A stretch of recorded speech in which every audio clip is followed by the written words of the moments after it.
दिवालिया हो रहा है या मेल्टडाउन हो रहा है वो हो चुका हुआ है। देखिए, यह बयान किसी दूसरी कंट्री के लीडर का नहीं बल्कि पाकिस्तान के डिफेंस मिनिस्टर का है। जो सिचुएशन पाकिस्तान इस पर्टिकुलर टाइम पे फेस कर रहा है, ऐसी सिचुएशन में पाकिस्तान पहले कभी नहीं फंसा है। और पाकिस्तान में 8:30 बजे से पहले शॉपिंग मॉल कॉम्प्लेक्स बंद करने के ऑर्डर आ जाते हैं। पाकिस्तान में फूड क्राइसिस हो जाता है, जिसमें खाने पीने की चीज़ों के दाम 3 से 4 गुना तक बढ़ जाते हैं। और पाकिस्तान में इलेक्ट्रिसिटी सप्लाई की शॉर्टेज हो जाती है, जिससे पाकिस्तान की जीडीपी को 4% तक नुकसान होता है। और पाकिस्तान में टेक्सटाइल और मैन्युफैक्चर सेक्टर भी नीचे आ जाता है। पाकिस्तान वर्ल्ड में सबसे ज़्यादा एड प्राप्त करने वाली कंट्रियों में से एक है, लेकिन पाकिस्तान डेवलपमेंट के मामले में बांग्लादेश से भी पिछड़ा हुआ है। और पाकिस्तान को IMF और USA प्रेजेंट टाइम में लोन क्यों नहीं दे रहे हैं, इसके पीछे पाकिस्तान की आर्मी और पाकिस्तान की गवर्नमेंट का क्या रोल है, इसे जानने के लिए पाकिस्तान की इकोनॉमी के रूट कोज को जानना पड़ेगा।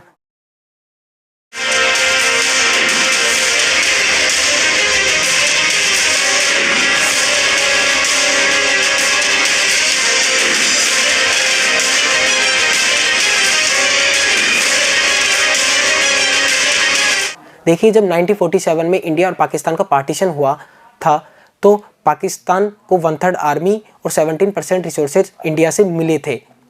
और इस समय इंडिया का जो मुद्रा कोष था वह 400 करोड़ रुपए का था, जिसमें से पाकिस्तान को 75 करोड़ रुपए मिले थे। हालांकि पाकिस्तान फाइनेंशियली काफ़ी वीक था, लेकिन पाकिस्तान डिफेंस वाइज काफ़ी स्ट्रॉन्ग था। देखिए, पाकिस्तान में जिन्ना के बाद मुस्लिम लीग में कोई भी बड़ा लीडर नहीं आया। और जिन्ना की मौत के बाद जब पाकिस्तान का टेम्परेरी कंट्रोल पाकिस्तान की आर्मी को मिलता है, तो पाकिस्तान की आर्मी इसे एंजॉय करने लगती है। और पाकिस्तान की आर्मी को इस एंजॉयमेंट की इस हद तक आदत पड़ जाती है कि पाकिस्तान में आज तक 29 PM हुए, किसी ने भी अपना टेन्योर कंप्लीट नहीं किया है। देखिए, किसी भी कंट्री को ग्रो करने के लिए पॉलिटिकल स्टेबिलिटी और एक्सपोर्ट और प्रोडक्शन की आवश्यकता होती है, लेकिन पाकिस्तान ने जो अपने एफर्ट लगाए, इनकी तरफ ना लगाकर पाकिस्तान ने अपने एफर्ट्स कहीं और लगाए। जब भारत आज़ाद हुआ था, तब वर्ल्ड में 2 सुपर पावर थी, एक तो USSR और एक USA। USSR का साउथ एशिया में इन्फ्लुएंस था, और भारत भी अपनी समाजवादी सोच के साथ रशिया की ओर झुका हुआ था। लेकिन हालांकि भारत गुटनिरपेक्षता की नीति के साथ खड़ा हुआ था। पाकिस्तान USA के लिए काफ़ी इम्पोर्टेंट था, और पाकिस्तान को USA से पैसा मिलने लगा, क्योंकि USA ने पाकिस्तान में मुजाहिदीनों को ट्रेनिंग देने और वेपन देने के लिए चुना था, और इसके बदले पाकिस्तान को पैसा मिलने लगा। इन्हीं मुजाहिदीनों का यूज पाकिस्तान और USA ने मिलकर 1978 में सोवियत संघ और अफगानिस्तान की वॉर में किया था। यह एक मिलिटेंसी ग्रुप था, और पाकिस्तान को इसके बदले एड मिलती थी। देखिए, एड किसी कंट्री को तब मिलती है जब वह किसी कंट्री किसी क्राइसिस से गुजर रही हो, या फिर वह गरीब कंट्री हो। लेकिन पाकिस्तान से भी कई गरीब कंट्री है, उन्हें एड क्यों नहीं मिलती है? इसके पीछे का कारण है पाकिस्तान की स्ट्रेटेजिक लोकेशन, जिसका यूज USA करता है।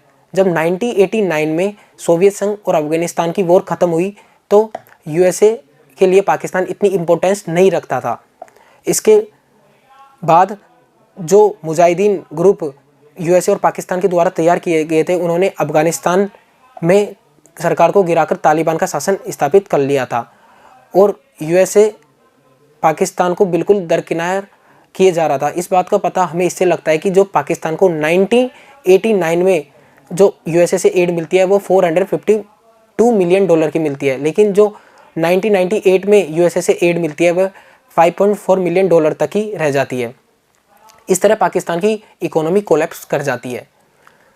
पाकिस्तान की किस्मत वापस तब चमकती है जब 9/11 अटैक होता है। यह अटैक पाकिस्तान में अलकायदा के द्वारा करवाया गया था।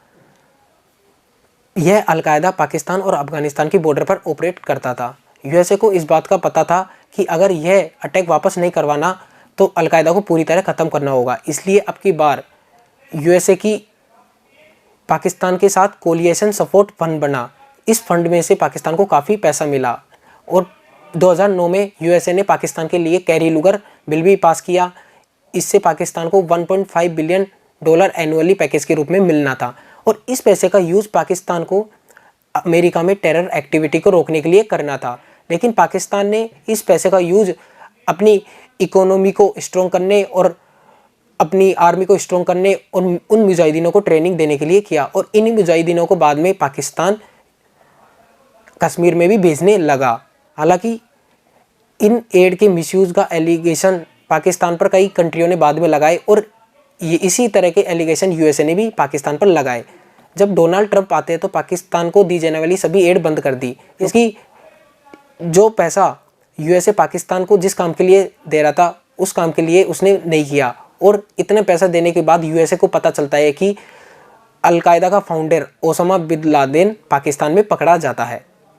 देखिए, जिस स्ट्रेटेजिक लोकेशन की वजह से पाकिस्तान यूएसए के लिए इम्पोर्टेंस रखता है, उसी तरह चाइना के लिए भी बहुत ही महत्वपूर्ण है, क्योंकि चाइना को पता है जब तक पाकिस्तान के साथ इंडिया उलझा रहेगा वह अपनी मनमानी करता रहेगा। इसलिए चाइना पाकिस्तान को अपनी डेप ट्रैप में फंसाना चाहता है। इसलिए बेल्ट रोड इनिशिएटिव के तहत चाइना ने पाकिस्तान में चाइना पाकिस्तान इकोनॉमिक कॉरिडोर 2015 में शुरू किया, और पाकिस्तान में पावर प्लांट डेवलपमेंट प्रोजेक्ट भी पाकिस्तान चला रहा है और ग्वादर पोर्ट भी डेवलप कर रहा है। चाइना से पाकिस्तान को अब तक $30 बिलियन का कर्ज मिल चुका है, लेकिन पाकिस्तान ने अभी तक चाइना को एक भी पैसा वापस नहीं लौटाया है। इस तरह पाकिस्तान की इकोनॉमी अब एड से हटकर डेप बेस्ड इकोनॉमी बन चुकी है।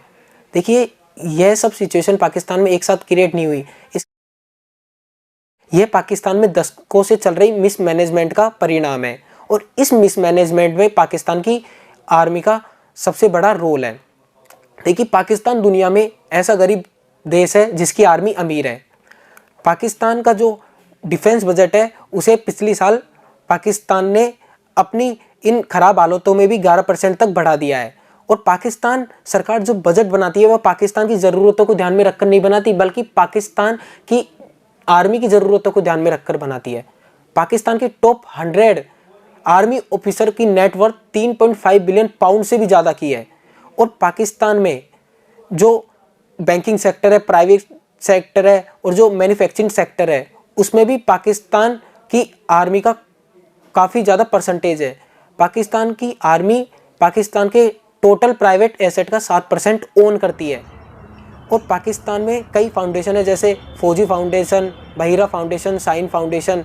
ये फौजी फाउंडेशन आर्मी के द्वारा ओन किया जाता है, बहिरा फाउंडेशन नेवी के द्वारा ओन किया जाता है, और साइन फाउंडेशन है वह एयरफोर्स के द्वारा ओन किया जाता है। इनमें सबसे बड़ा फौजी फाउंडेशन है। पाकिस्तान में ब्रेड भी आर्मी ओन बेकरी से बनती है। और पाकिस्तान की आर्मी ने आज तक 74 वर्षों में पाकिस्तान में आधे से ज़्यादा टाइम तक रूल किया है। इससे पाकिस्तान में जो पाकिस्तान की इकोनॉमी पर भी जो पकड़ है वो पाकिस्तान की आर्मी की है। इसलिए पाकिस्तान में कोई भी पीएम हो वह आर्मी की सपोर्ट के बिना नहीं जीत सकता है। इसलिए पाकिस्तान की आर्मी के लिए एक अच्छी लाइन है कि जंग कभी जीती नहीं और इलेक्शन कभी हारे नहीं। जब बाजवा ने इमरान खान को प्राइम मिनिस्टर बनाया, इसके बदले में इमरान खान ने जनरल बाजवा के टेन्योर को एक्सटेंड कर दिया, और इसके बाद general Bajwa army chief Syed Asim Munir को बनाना चाहते थे, लेकिन इमरान खान ऐसा नहीं चाहते थे, क्योंकि इमरान खान को पता था कि वह उसे अगले चुनाव में सपोर्ट नहीं करेगा। इसलिए इमरान खान ने फैज़ के आर्मी चीफ बनने की वकालत की। इसके बाद जनरल बाजवा ने इमरान खान को प्राइम मिनिस्टर के पद से हटाया और शरीफ को प्राइम मिनिस्टर बना दिया, और इसके बाद जनरल बाजवा के अकॉर्डिंग शहबाज शरीफ ने सैयद असीम मुनीर को प्राइम मिनिस्टर बना दिया। ये पॉलिटिकल अनस्टेबिलिटी पाकिस्तान में पिछले साल ही हुई है, और साथ ही पाकिस्तान में पिछले साल बाढ़ भी आई है, जिससे पाकिस्तान को काफ़ी नुकसान हुआ है। इन सब के चलते पाकिस्तान का जो डिफेंस बजट है उसको पाकिस्तान की गवर्नमेंट ने 11% तक बढ़ा दिया है, और साथ ही पाकिस्तान में व्हीट क्राइसिस भी आ गया है। एक कारण रशिया एंड यूक्रेन वॉर भी है। रशिया एंड यूक्रेन मिलकर वर्ल्ड का 30% व्हीट सप्लाई को कंट्रोल करते हैं, लेकिन इस वॉर के बाद वर्ल्ड में फूड क्राइसिस आ गया, और यह क्राइसिस इतना सीरियस था कि इंडिया ने अपने व्हीट एक्सपोर्ट पर बैन लगा दिया। हालांकि इंडिया के पास बफर स्टॉक थे, लेकिन पाकिस्तान के पास व्हीट के किसी भी प्रकार के बफर स्टॉक नहीं थे, और पाकिस्तान का फॉरेक्स रिजर्व भी गिरकर नीचे आ गया है। पाकिस्तान का जो फॉरेक्स रिजर्व का मेजर पार्ट है वह फ्यूल इंपोर्ट करने में जाता है, लेकिन यूक्रेन और रशिया की वॉर से ये फ्यूल प्राइस काफ़ी बढ़ गए और पाकिस्तान को अरब देशों को काफ़ी ज़्यादा पे करना। इस सिचुएशन में किसी कंट्री के पास दो ऑप्शन होते हैं, या तो वह किसी कंट्री के पास लोन लेने के लिए जाए, या फिर वह IMF से लोन ले। देखिए, पाकिस्तान ने IMF से अब तक 13 बार लोन ले लिया है, लेकिन एक बार भी IMF को नहीं लौटाया है। किसी भी गवर्नमेंट को लोन देना सबसे सेफ माना जाता है, लेकिन पाकिस्तान के पर्सपेक्टिव में ऐसा नहीं है। इंडिया IMF को फंड करने में टॉप 10 कंट्रियों में से एक है। हालांकि IMF पाकिस्तान को लोन देने से इसलिए भी पीछे हट रहा है क्योंकि जब IMF किसी कंट्री को लोन देता है तो वह कुछ रिफॉर्म्स उस कंट्री को बताता है ताकि उस कंट्री की इकोनॉमी ट्रैक पर आ सके और वह कंट्री बाद में IMF को लोन चुका सके। लेकिन पाकिस्तान ने ये किसी भी प्रकार के रिफॉर्म इम्प्लीमेंट नहीं किए। IMF ने पाकिस्तान को फ्यूल और इलेक्ट्रिसिटी और खाने पीने की चीज़ों के दाम बढ़ाने के लिए कहा था, लेकिन पाकिस्तान ने ऐसा नहीं किया। अगर पाकिस्तान की गवर्नमेंट ऐसा करती है तो पाकिस्तान में जो प्रेजेंट टाइम पे महंगाई है उससे भी ज़्यादा पाकिस्तान में महंगाई बढ़ जाएगी और पाकिस्तान की गवर्नमेंट दोनों तरफ से फंस जाएगी। IMF ने दूसरा रिफॉर्म डिफेंस बजट को कम करने का बताया, लेकिन पाकिस्तान की आर्मी किसी भी सिचुएशन में अपना घाटा नहीं चाहेगी। इसलिए पाकिस्तान की गवर्नमेंट को पाकिस्तान की आर्मी के प्रेशर में आकर दूसरी कंट्री से ज़्यादा इंटरेस्ट रेट पर लोन लेना पड़ेगा। इस तरह पाकिस्तान की इकोनॉमी को हम देखते हैं तो वह डेट बेस से एड बेस बन गई और एड से डेट बेस बन रही है। इस तरह पाकिस्तान की इकोनॉमी एक सर्कल में चल रही है और पाकिस्तान की जो इकोनॉमी है वह किसी कंट्री और दूसरे ऑर्गेनाइजेशन पर डिपेंडेंट रही है। इसलिए पाकिस्तान की इकोनॉमी थोड़े से भी क्राइसिस को झेल नहीं पाती है और वह अनस्टेबल हो जाती है।